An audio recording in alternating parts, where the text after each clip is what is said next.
dobra sta prijatelja, vedno le naprej na zelene travnike. Bobby in Pika, ko posije sonce, vesela in smeje, odhitita v gori. Bobby in Pika, dobra sta prijatelja. Vnetje ušes. Na jesensko popoldne je pikapolonica Pika veselo vstopila v Bobbyjevo hiško. Odpravljam se proti studencu zbirat kamenčke, ali pride z mano? A Bobby se ni bil pripravljen premakniti. Ne vem, Pika, tako utrujeno se počutim. Zelo me zebe in boli me glava in tudi ušesa me bolijo. Bobby, tvoj obraz je popolnoma rdeč, je rekla Pika. Vročino imaš, grem hitro po doktorja Sovo. Pikapolonica je šla naravnost v gnezdo doktorja Sove. Dragi doktor Sova, pridite hitro, Bobby se počuti zelo slabo, pohitite. Doktor Sova je hitro pripravil svojo zdravniško torbo, si oblekel svojo haljo ter se hitro odpravil k bolniku. Živjo, Bobby, hitro bom ugotovil, kaj ti je. Najprej bom poslušal tvoje dihanje. Bobby je slekel svojo pižamo in ubogljivo vzdihnil. Odpri usta, ogledal si bom tudi tvoje grlo. Nočem, je zagodrnjal Bobby. A jaz moram videti, ali je rdeče ali ne, mu je pojasnil doktor Sova ter osvetlil Bobbyjevo grlo svojo svetilko. In zdaj si bom ogledal tvoje ušesa s tem majhnim ušesnim lijakom. Bobby tega res ni maral. Začel je jokati in si pokril ušesa z rokami. Ne bodi smešen, Bobby, niti najmanj ne bo bolelo. Pika je prijela Bobbyja za roko in ga pomirila. Pregled res ni bolel. No, Bobby, je začel razlagati doktor Sova. Imaš vnetje ušesa, zelo grdo si se prehladil. Vzemi polno žlico tega zdravila vsako jutro, pij veliko čaja in si grej ušesa z obkladki. Bobbyjevi prijatelji so mu takoj priskočili na pomoč. Baltazar je prinesel med, Rozi je prinesla kamilice, Gašper pa je prinesel jagode in skupaj so skuhali čaj za bolnika. Doli je pogrela proso v ponvi in ga stresla v majhne vrečke. Pokri si ušesa z naušnikom, dokler se ne shladi. Bobby je dal naušnik na glavo ter ga pustil na glavi, dokler se ni shladil. Naslednje jutro je Pika našla nekaj čudovitih kamenčkov na Bobbyjevi mizi. Wow, Bobby, čudoviti so! Kdo ti jih je dal? Sam sem jih našel pri studencu, je Bobby ponosno povedal. Sam si jih našel? Je Pika jezno vprašala. To ni bila najbolj pametna zamisel. Nisi še popolnoma zdrav. Zdaj se ti bo poslabšalo. Žal je imela Pika prav. Bobby je do večera spet dobil visoko vročino. Bobbyjevi prijatelji so ga prišli obiskat vsak dan, mu brali zgodbice in se igrali z lutkami. A medtem, ko se je Bobby počutil z vsakim dnem bolje, se je Pika slabše in slabše. Nalezla se je bolezni. Tokrat je Bobby skrbel zanjo. Kuhal je čaj in grel proso za naušnike. Doktor Sova je obiskal tudi Piko. O ne, očitno imamo novo bolnico. Nalezla si se od Bobbyja. Povedal je Piki, kaj mora storiti, da bo ozdravila. Nato pa je spet pregledal Bobbyja. Zdaj si povsem zdrav, a za vsak primer te bom še enkrat pregledal. Vse je v redu, popolnoma si okreval, ti mali polž. Minilo je nekaj dni. Pika je pridno jemala zdravila, pila veliko čaja, veliko počivala in kmalu se je počutila bolje. Doktor Sova je spet prišel na obisk in z veseljem opazil, da je bila tudi Pika zdrava. Zdaj gremo lahko končno vsi k studencu zbirat kamenčke. Bobby je kar skakal od navdušenja. Hura, pojdimo k studencu, so vzkliknile 3 male sovice doktorja Sove. Tudi me bi rade šle. Ne pozabite se toplo obleči, je rekel doktor Sova strogo. Bobbyja in Pike ni bilo treba opozoriti. Nista pozabila na šal, kapico in tople čevlje. Lovili so se, dokler se ni stemnilo. Svoja vedra so napolnili z lepimi malimi kamenčki.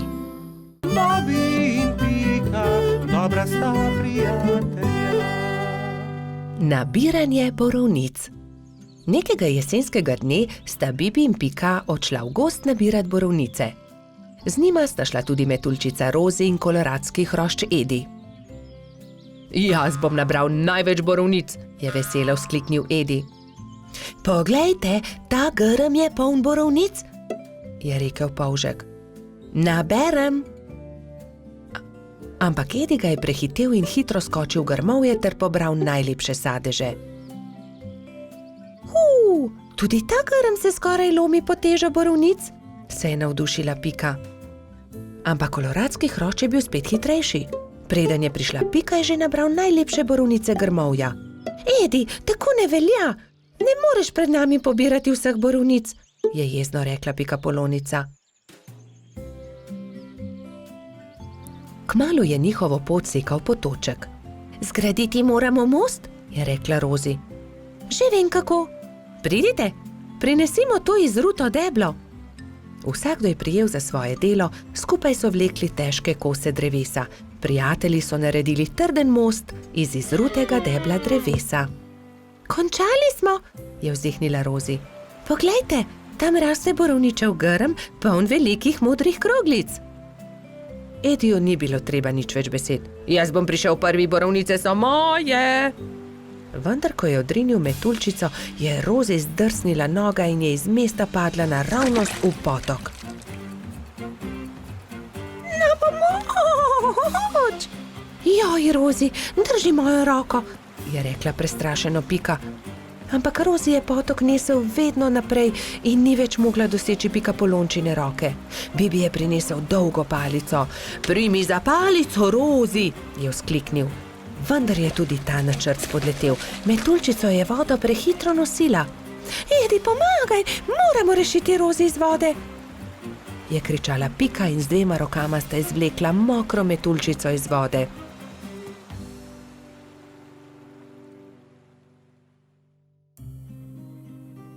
Joj, zelo me zebe in tudi krilca sta se mi zmočila, je drhtela Rozi. Dal ti bom svoj pulover, za vse sem jaz kriv, oprosti mi, Rozi, je dejal Edi. Prijazno od tebe, je dejala Pika Ediju. Ampak prehladil se boš brez puloverja. Raje naredimo velike liste za Rozi in jo zagrnimo. Bibi, Pika in Edi so zagrnili Rozi z velikimi listi, ampak metuljčica je vseeno drhtela. Še vedno me zebe, zelo me zebe in moje krilo, poglejte, ne dela. Zmočilo se je, pokvarilo se je. Je v bolečinah jokala. Sončku se je jokajoča metuljčica zasmilila in prišel je niže ter žarki prijazno nežno pobožal Rozina krila. Krila metuljčice so se hitro posušila in spet je bilo vse kot prej. Ura, moja krilca so suha in obleka tudi.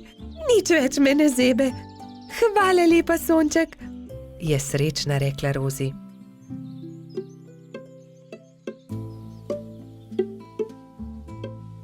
Oprosti, Rozi, je tedaj rekel Edi.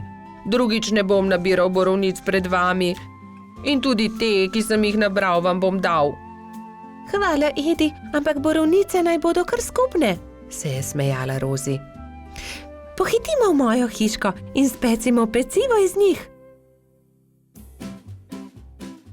Kmalu so prispeli do Pikine hiše in se lotili dela. Oprali so borovnice in potrgali liste. Pela je kuhalnica, doneli so lonci, kuhinjo je zajel prijeten vonj. Do popoldneva je bila okusna borovničeva sladica narejena. Na pojedino so poklicali še hrošča rogača Gašperja, trota Baltazarja in tudi majskega hrošča Mehurčka. Posedli so vsi okoli mize in so grizljali in kramljali. Bobi in Pika, dobra sta prijatelja. Gobji klobuk. Bobi, Pika, Baltazar, Rozi, Gašper in Gumbi so se odpravili na izlet v jesenski gozd. Nenadoma so zaslišali šibek jok. Prihaja izza grma, je prestrašeno zašepetal Bobi. Majhna goba je jokala za grmom. Na glavi ni imela klobuka, Kdo ti je odnesel klobuk? Je prestrašeno vprašala Pika. Ne vem, ko sem se zbudila, ga nisem imela na glavi, je ihtela Goba. Ne skrbi, pomagali ti bomo, poiskali ti bomo drug klobuk, jo je pomiril Bobby. Vsi so stekli domov in se kmalu vrnili v gozd s po enim pokrivalom za glavo. Prinesli smo ti nov klobuk, so ji rekli in drug za drugim Gobi pomerili klobuke. Najprej je Pika nataknila svojo pikčasto kapo, ki Gobi nikakor ni pristajala. Nato mu je Puhek dal na glavo svoj čarovniški klobuk. Hočem biti čarovnica, je jezno dejala Goba. Potem je Gumbi potegnil ven svojo kapo za sonce, ki pa je bila premajhna. Sledil je Bobby. Prinesel sem 2 klobuka, tukaj je vrtnarski klobuk in prinesel sem tudi hudičevo kapo. Vrtnarski klobuk je bil zabaven na Gobi, ki pa se tega ni veselila. Ni mi všeč, je dejala. Zaradi hudičeve kape je bila še bolj jezna. Ne, nisem hudič, se je jezila vsa rdeča. Zelo jezna je postala takrat, ko je Baltazar vzel najprej rdeč lonec, ki ga je pozimi nosil Snežak. Saj to je lonec, ne bom nosila lonca, se je jezila Goba. To ni preprost lonec, to je Snežakov klobuk, je užaljeno odgovoril Baltazar. Končno je prišel na vrsto rogač Gašper. Gobi je prinesel cilinder. To pa sploh ni slabo, je zamrmrala Goba. Vendar vas prosim, da raje poiščite moj klobuk. Tega bi rada nosila. Začeli so iskati njen pikčast klobuk. Ravno takrat so prileteli mimo 3 kanarčki. Vemo, kje je Gobin klobuk. 3 stržinarji čolnarijo v njem. Videli smo jih, so čivkali. Pridite, gremo k potoku, je zavpila Pika. Na vodi so v Gobinem klobuku čolnarili 3 stržinarji in si prepevali. Vrnite Gobi klobuk, je Bobby jezno vpil nanje. Obljubili smo prijateljicam, bolham, da jih obiščemo. Potrebujemo čoln. Ta klobuk ni čoln. Gobin je, vrnite ga, se je delal pogumnega Bobby. Stržinarji so končno neradi vrnili klobuk. Kako bomo pa zdaj prišli k bolham? So vprašali žalostno. Mi vas bomo odnesli, tudi mi gremo na majhen otok, so začivkali 3 kanarčki. Hurra! Leteli bomo na ptičjem hrbtu, so skakali majhni stržinarji. Najprej bomo odnesli nazaj Gobin klobuk, je dejala Pika. Oziroma čoln, so se režali 3 stržinarji, vendar jih je Bobby pogledal tako srepo, da so se takoj nehali režati.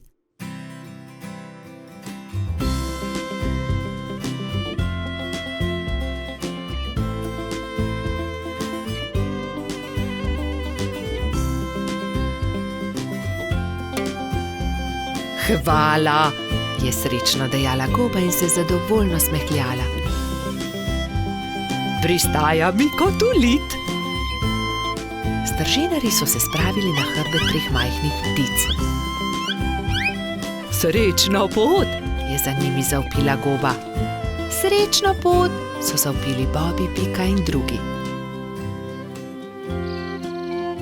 Vsi so se poslovili od Gobe, si na glavo potisnili klobuke in se odpravili proti domu.